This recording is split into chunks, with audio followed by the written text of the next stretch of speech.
À plusieurs reprises, nos amis syndicalistes de la FNSEA ont malmené les coopératives et plus particulièrement les administrateurs de coopératives.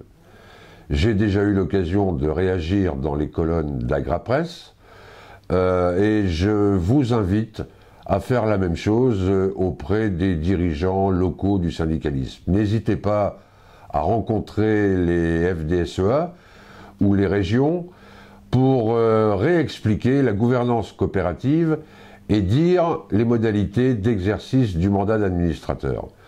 Des doutes ont été exprimés par Xavier Belin, avec lequel je me suis entretenu à plusieurs reprises, soit en le rencontrant, soit au téléphone. Des doutes ont été émis quant à la capacité des administrateurs à bien défendre les intérêts des agriculteurs, compte tenu du fait qu'ils sont d'abord amenés à exercer un mandat de gestion de leur entreprise. Il faut réexpliquer que le mandat d'administrateur est un équilibre subtil entre la défense des intérêts, qui arrive en tout premier lieu dans le choix des décisions, et la pérennité de l'entreprise, sa performance, sa durabilité. C'est cet équilibre que nous exerçons au quotidien dans toutes les décisions que nous prenons dans nos coopératives.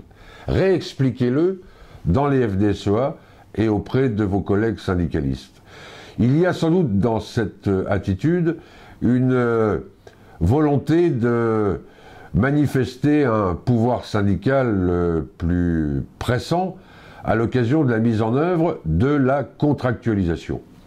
Ici, à Coop de France, on a toujours dit que la contractualisation ne nous faisait pas peur. On a aussi dit que la contractualisation ne serait pas le remède miracle, notamment lorsqu'elle s'arrête au premier niveau, c'est-à-dire entre l'agriculteur et l'entreprise de collecte. On peut craindre que le syndicalisme ait envie de créer en face chaque acheteur des organisations de producteurs, notamment à vocation non commerciale. Vous pouvez comme moi constater que le sujet est régulièrement évoqué. Pour nous, la réponse est claire. Il ne doit pas y avoir d'organisation de producteurs en face des coopératives.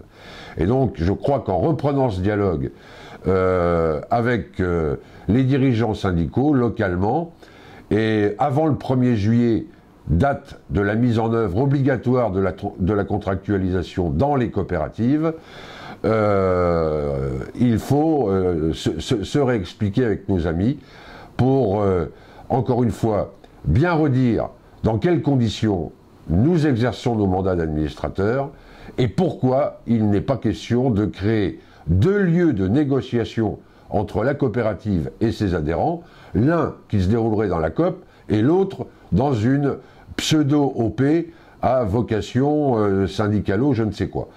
Soyons clairs là-dessus, il est important à cette occasion que les coopératives, certes, renforcent le dialogue avec leurs adhérents, mais ne cèdent pas à des pressions syndicales déplacées et qui, comme je l'ai dit, semblent ne s'appuyer sur aucun vécu coopératif.